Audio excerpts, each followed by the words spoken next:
To get a podcast feed of all audiobooks and other recordings, please visit the first link in the description below. Thank you for your support.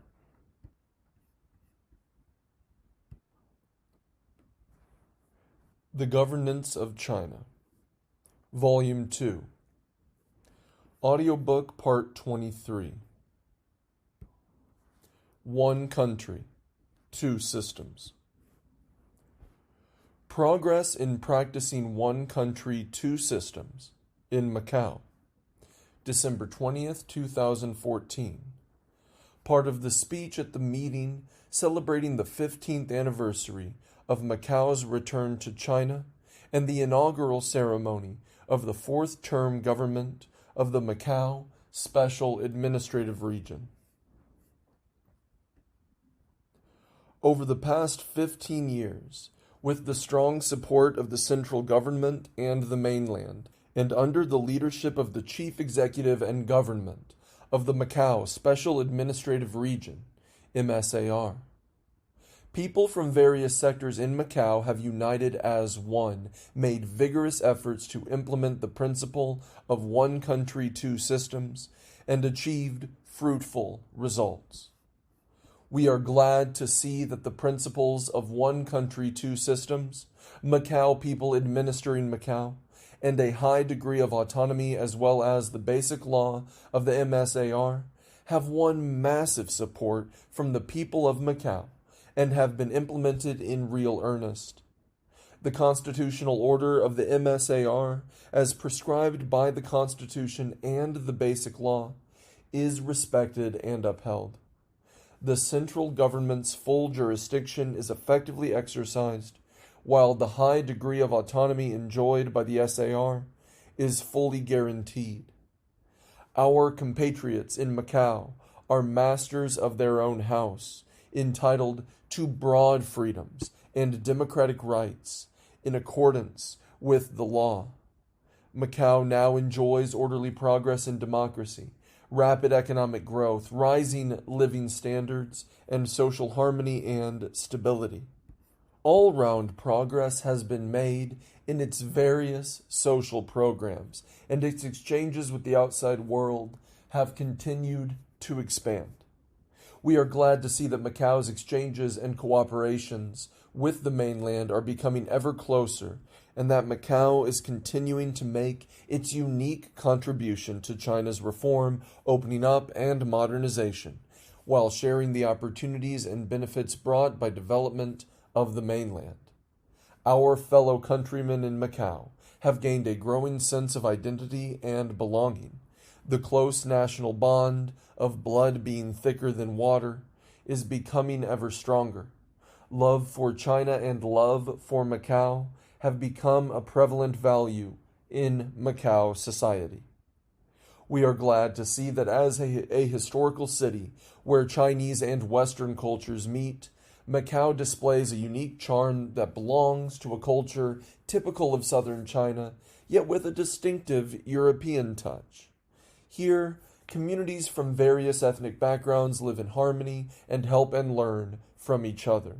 Together, they present to the world a dynamic Macau, beaming with vitality. Since its return to China 15 years ago, Macau has achieved a series of remarkable successes, of which our compatriots in Macau and people of all ethnic groups in China can be justifiably proud. The valuable experience gained by Macau along the way should be cherished and remembered by the entire nation. Facts have shown that as long as we fully and correctly understand and implement the principle of one country, two systems, strictly abide by the basic law, focus on economic growth and the well-being of the people, uphold inclusiveness and mutual assistance, and promote broad unity under the banner, Love the Country, Love Macau, we will make steady and continuous progress along the right track, and Macau will have a better future. The past 15 years have seen profound changes taking place in every aspect of life in Macau, as well as in its external environment. At this new historical start, we need to consolidate Macau's economic and social development and strive for still greater progress. To achieve this, we need to build on past achievements and work with great enterprise to lay a more solid foundation for the enduring prosperity and stability of Macau. To this end, I hope Macau will succeed in the following 4 areas. First, continue to make vigorous efforts to enhance the capability and quality of law-based governance of the MSAR. Since its return to China, Macau, as a special administrative region, has constantly improved its governance system and capability. Meanwhile, we have also noted that the evolving situation and people's expectations have raised new and higher demands for the governance of the MSAR. The course of human progress shows that law-based governance is the most reliable and stable way of governance. To achieve this, we need to make good use of law-based thinking and practice in our governance, increase public awareness of the rule of law, and, in particular, improve the institutions and legal systems designed to support the implementation of the basic law of the MSAR. Efforts should be made to build a diligent, clean, efficient, and fair government under the rule of law and ensure that decision-making and policy implementation are carried out in accordance with the law so that the development of Macau will stay in line with the rule of law. We need to strengthen the ranks of public officials, manage them well, and improve their ability to perform their duties in accordance with the law. We need to promote the concept of rule of law among the public and encourage them to jointly safeguard law-based order. At the same time, we need to train a large number of professionals who are familiar with the basic law of the MSAR and possess strong legal expertise, so as to provide a strong backing of human resources for law-based governance in Macau. Second, continue to build an overall strategy and promote suitably diverse and sustainable economic development in Macau. In recent years, Macau has enjoyed rapid economic and social progress. At the same time, certain deep-seated problems formed over the years have surfaced, and certain development risks have built up.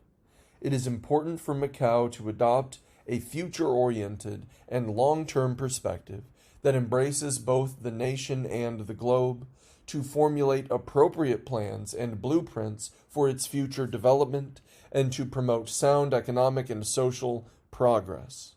It is essential to have long-term plans, seize every opportunity created by the national effort to achieve deeper all-round reform, and promote the diverse and sustainable economic development of Macau based on its positioning as a global tourism and leisure hub and a service platform for economic and trade cooperation between China and Portuguese-speaking countries. This is important not only for the people of Macau, but also for the development of the Pan-Pearl River Delta region and even the whole country. Macau needs to enhance top-level planning and specify concrete steps and measures for progress. It needs to follow a two-pronged approach, improving its own ability to develop while strengthening regional cooperation. On the one hand, it needs to find the courage and wisdom to solve difficult problems in its development, strengthen and improve regulation and supervision over the gaming industry, nurture new growth engines for its economy, and work hard for substantive results.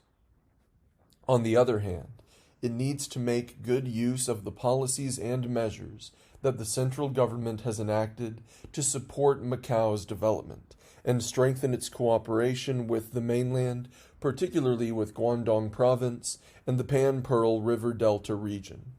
Macau needs to expand its development space, gain greater impetus for its development through regional cooperation, and strive for common development and progress with the mainland.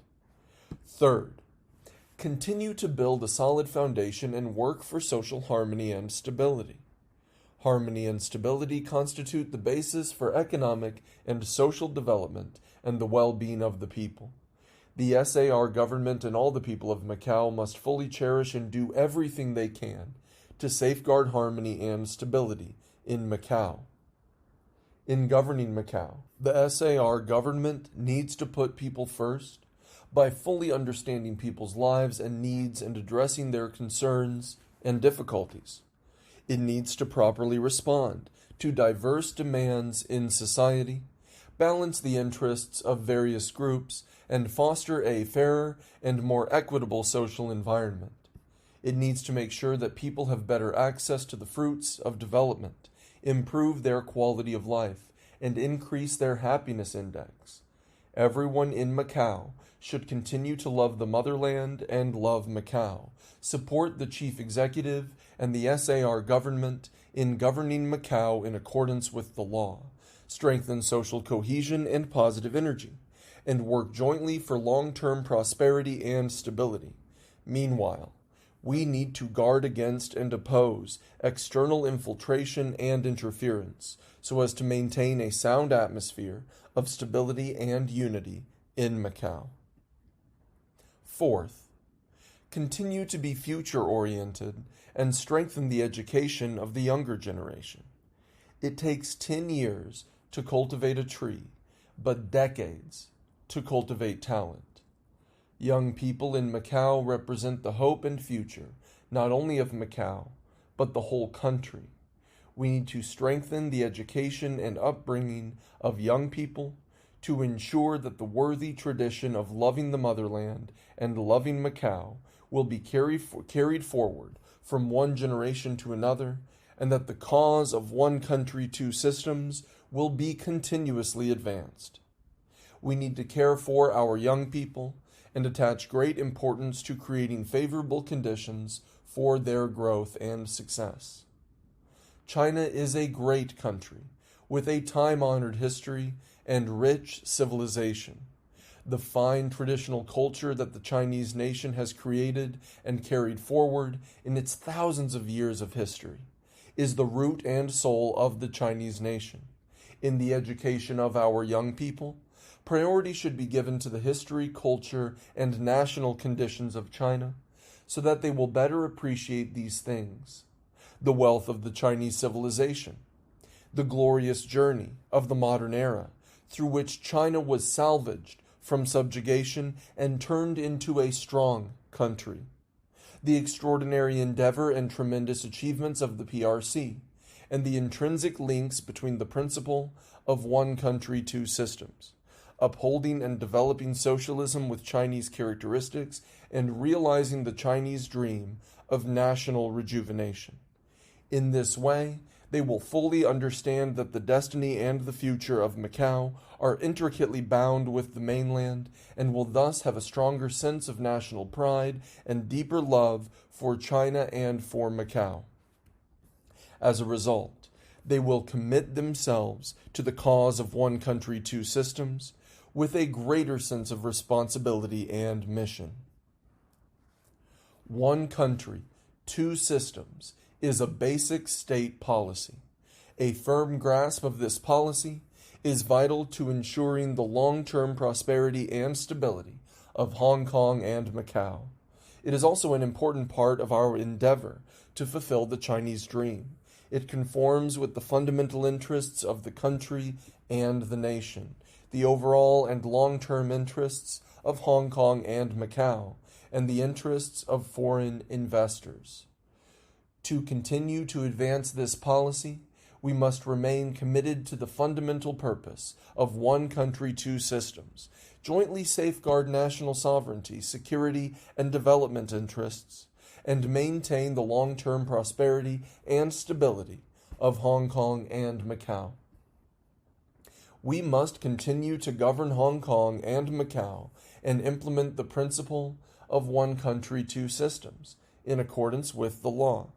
We must adhere to the one China principle while respecting the differences of the two systems, uphold the power of the central government while ensuring a high degree of autonomy in the SARs, and give play to the role of the mainland as the staunch supporter of Hong Kong and Macau while increasing their competitiveness. At no time should we focus only on one side to the neglect of the other. This is the only way to ensure sound and steady progress. An approach that makes the wrong start, like putting one's left foot into the right shoe, will lead us to nowhere. To continue to advance the cause of one country, two systems is the common mission of the central government, the SAR governments, and all the people of China, including our compatriots in Hong Kong and Macau. No matter what difficulties or challenges we may encounter, they will never shake our confidence or our determination to uphold the principle and advance the practice.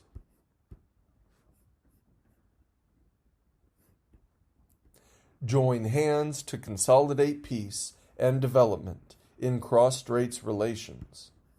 November 7th, 2015. Main points of the talk with Taiwan leader Ma Ying-jeou in Singapore. Today is a special day. This meeting between the leaders across the Taiwan Straits has turned a historic page in Cross-Straits relations. Today will be remembered in history. There have been times when the Taiwan Straits lay under the shadow of military confrontation, separating compatriots and leaving many families in indelible pain or irreparable regret. However, the Straits cannot sever the bond between brothers or stop the yearning of our compatriots for their homeland and family reunion. The power of kinship eventually broke the blockade across the Straits in the 1980s. Since 2008, Cross-Straits relations have seen peaceful development, and over the past 7 years, the situation has been stable and peaceful. We have achieved many positive results in developing all our relations thanks to efforts of both sides of the Straits and all our compatriots. It is due to the past 7 years of development that we can make this historic step today. The 66-year history of the development of Cross-Straits relations shows that no matter what ordeals we have experienced or how long we have been isolated from each other, no force can pull us apart. At this point, a decision has to be made on Cross-Straits relations in regards to the direction and path of future development.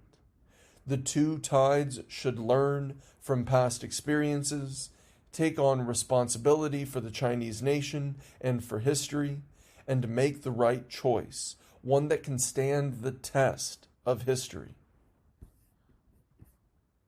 We are sitting together today to prevent a historical tragedy from repeating itself, to protect the fruits of peaceful development, of cross-strait ties, to enable compatriots across the Straits to continue to lead a life of peace and tranquility, and to enable our coming generations to share a bright future. Faced with new circumstances and standing at a new starting point of Cross-Straits relations, the two sides should focus on the overall interests of the Chinese nation, follow the trend of the times, and join hands in consolidating the peaceful development of Cross-Straits relations and achieving the great rejuvenation of the Chinese nation. For this, I want to stress the following 4 points.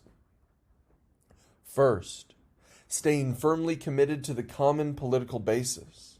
The key to the peaceful development of Cross-Straits relations over the past 7 years lies in the fact that both sides have honored the 1992 consensus and opposed Taiwan independence. Footnote 1. The 1992 consensus refers to an oral agreement reached at a November 1992 meeting between the Association for Relations Across the Taiwan Straits, based on the mainland, and the Straits Exchange Foundation, based in Taiwan. The meeting discussed how to express the One China principle in negotiations on general affairs and agreed that both sides would follow the One China principle, each with its respective interpretation. End of footnote 1. Without this basis, peaceful development will suffer major setbacks, or even complete failure. The 1992 consensus has clear authorization and recognition from the relevant bodies on the two sides across the straits, and is widely supported by the public on both sides. The consensus is important in that it embodies the One China principle, with a clear definition of the essence of Cross-Straits relations. It indicates that the mainland and Taiwan belong to one and the same China, and that their relationship is not one between countries, nor is it one China, one Taiwan. Although the two sides are not yet unified, China has never been split in terms of sovereignty and territorial integrity. The two sides across the straits belong to one country, and our compatriots across the straits are one people. This historical fact and the legal basis have never changed and will never change. We hope that all political parties and organizations in Taiwan honor the 1992 consensus. We are willing to communicate with any political party and organization regardless of their past advocacies, as long as they recognize the 1992 consensus and accept its core principles. Compatriots on both sides will not tolerate any act of secessionism. We have been and are always resolute on the principle of national sovereignty and territorial integrity. Second, continuing to consolidate the peaceful development of Cross-Straits relations. For some 30 years, Cross-Straits relations have undergone historic changes. Around 2008, Cross-Straits relations embarked on a path of peaceful development and reached their best point since the founding of the PRC in 1949. Peace instead of conflict, communication instead of isolation, and consultation and cooperation instead of zero-sum confrontation have become the common wish of compatriots on both sides. Relations across the straits are no longer hostile or confrontational, as they once were. The history of the development of Cross-Straits relations tells us that it was the people who suffered the most from tension and conflicts across the Taiwan Straits, and that peaceful development and pursuit of mutual benefit will not only benefit the two sides, but also the future generations of the Chinese nation. Our compatriots across the straits should cherish the fruits of peaceful development, completely diffuse hostility, keep to the path of peaceful development, and strive to build an institutional framework for a stable and peaceful development of Cross-Straits relations. The two sides should strengthen communication and dialogue, enhance political mutual trust, and solve long-standing and problematic issues through consultation and discussion on an equal footing while managing differences and disputes. The two sides should set up hotlines for timely communication on urgent matters to avoid misjudgment, and a first hotline can be set up between the heads of departments in charge of Cross-Straits affairs. Over the past 60 years, the two sides across the straits have followed different paths of development and practiced different social systems. The judgment on the path and system will be made by history and the people. Both sides should respect each other's choice of development path and social system, and avoid disruption of Cross-Straits communication and cooperation due to disputes on these matters. We understand the needs of our compatriots in Taiwan with regard to participation in international activities and have solved many related problems. Reasonable arrangements can be made through pragmatic consultation between the two sides as long as they do not create two Chinas or One China, One Taiwan. The biggest threat to the peaceful development of cross-straits relations now comes from the forces and activities for Taiwan independence. They instigate hostility and confrontation across the straits, undermine national sovereignty and territorial integrity, harm peace and stability in the Taiwan Straits, and deter the development of cross-straits relations. They have nothing to offer but disaster to the Chinese on both sides of the straits. We should stand firmly together to counter such moves. Third, continuing to boost the well-being of people on the two sides. We are one family, and harmony in the family leads to success in everything. The prime purpose and objective of our efforts to promote the peaceful development of cross-straits relations is to enhance our bond and the people's well-being and bring better lives to the people of both sides. As long as any effort is directed towards enhancing our bond and the well-being of the people, promoting peaceful development across the straits, and maintaining the overall interests of the Chinese nation, both sides should try their best and ensure better results. We are willing to take the initiative to share development opportunities with our compatriots in Taiwan. Our two sides can strengthen macro policy communication, make use of our respective strengths, and expand the scale of economic cooperation to make the cake bigger so that more people will benefit from it and have a sense of gaining.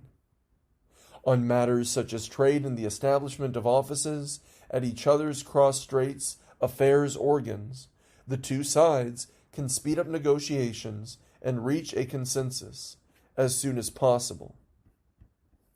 Footnote 2. The Cross-Straits affairs organs refer to the Association for Relations Across the Taiwan Straits and the Straits Exchange Foundation. End of footnote 2. We welcome our compatriots in Taiwan to participate in the Belt and Road Initiative, and welcome Taiwan to join the Asian Infrastructure Investment Bank in a proper form. We should strengthen cultural and educational exchanges and cooperation, carry forward the best traditions of Chinese culture, enhance our cultural bond, and cultivate talent for the future of the Chinese nation. The peaceful development of cross-straits relations lies in our people and the future in our youth. There are still many of our fellow countrymen in Taiwan who have never been to the mainland. We welcome them to visit the mainland and take part in cross-straits exchange and communication. We should provide more opportunities and create better conditions for young people on both sides to study, seek employment, start businesses, and talk to each other, so that the people on the two sides, especially the youth, can become an important driving force for the development of cross-straits relations and the rejuvenation of the Chinese nation. Fourth, continuing to work with one heart for the great rejuvenation of the Chinese nation. The Chinese nation has a 5,000-year history, but has suffered continual oppression at the hands of the Western powers in modern times. 120 years ago, Taiwan fell into the hands of foreign forces, throwing the whole nation into anguish. It was not until 1945, when we drove out the Japanese aggressors, that Taiwan was restored, ending half a century of humiliation. Through the lessons of history, we can deeply feel that the two sides across the straits are inalienable and have a shared future. The prosperity of the Chinese nation will bring good fortune to people on both sides of the Taiwan Straits, while weakness and turbulence only foreshadow disaster for both. The rejuvenation of the Chinese nation is closely linked to the future and destiny of the people on both sides. Now, we are closer than ever to realizing this great dream, and we have the capability to succeed. In only a few decades, we have achieved a degree of development which took many others hundreds of years. I believe that our compatriots in Taiwan will surely be involved in realizing national rejuvenation. This year marks the 70th anniversary of China's fight against Japanese aggression, a victory won with tremendous sacrifice on the part of the whole nation. The two sides across the straits should encourage cooperation between historians to share materials and jointly draft books in order to carry forward that spirit and defend national dignity and honor. The people across the straits should remember history, commemorate the revolutionary martyrs, cherish peace, unite as one, and join hands in advancing the peaceful development of Cross-Straits relations. One country, two systems. Long-term prosperity and stability for Hong Kong. July 1st, 2017. Part of the speech at the meeting celebrating the 20th anniversary of Hong Kong's return to China and the inaugural ceremony of the fifth-term government of the Hong Kong Special Administrative Region. Time flies. It has been 20 years since Hong Kong's return. According to China's tradition, a man enters adulthood at the age of 20. So today, we are celebrating the coming of age of the Hong Kong Special Administrative Region, HKSAR, which has grown with the vigor of a bamboo or a pine tree. Looking back at the last 2 decades, we can proudly conclude that it is in large part thanks to our support and to its own international vision and innovative spirit that Hong Kong has continued to develop as a modern metropolis. The practice of one country, two systems in Hong Kong is a success recognized by all. Since its return, Hong Kong has joined us on our journey towards the rejuvenation of the Chinese nation. As a special administrative region directly under the central government, Hong Kong was reintegrated into China's national governance system on the very day of its return. The central government exercises jurisdiction over Hong Kong in accordance with China's constitution and the basic law of the HKSAR, and corresponding systems and institutions have been set up for the special administrative region. Hong Kong's ties with the mainland have grown increasingly closer, as have interactions and cooperation. The people of Hong Kong have played an active part in China's reform, opening up, and modernization, and made their unique and important contribution to this endeavor. They have ever stronger confidence in China's development and national rejuvenation, and share with the people on the mainland the dignity and honor of our great country. Since its return, Hong Kong has maintained prosperity and stability. It has kept its distinct features and strengths. Its allure of being a vibrant metropolis where the East meets the West has remained as strong as ever. Under the principle of one country, two systems, Hong Kong has retained its capitalist system and way of life, and its laws have remained basically unchanged. The people of Hong Kong, now masters of their own future, run their local affairs within the purview of the autonomy of the HKSAR. They enjoy more extensive democratic rights and freedoms than at any other time in their history. Having witnessed the impact of the Asian financial crisis, the SARS outbreak, and the global financial crisis, Hong Kong has emerged stronger as an international financial, shipping, and trading center, and it has been consistently rated by many international institutions as one of the freest economies and most competitive regions in the world. Hong Kong has made substantial advances in many areas, increased its external interactions, and raised its international profile.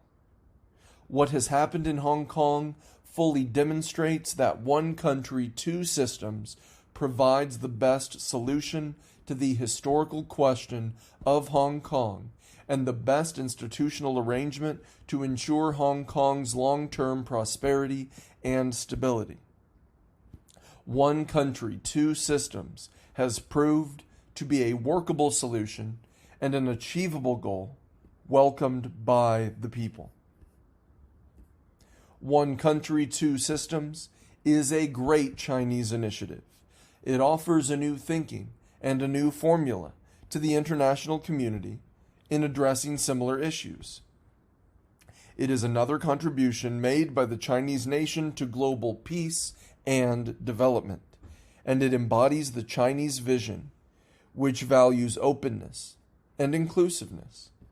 Upholding and implementing the principle of one country, two systems meets the interests of the people of Hong Kong, responds to the needs of maintaining its prosperity and stability, serves the fundamental interests of the nation, and meets the shared aspirations of all Chinese.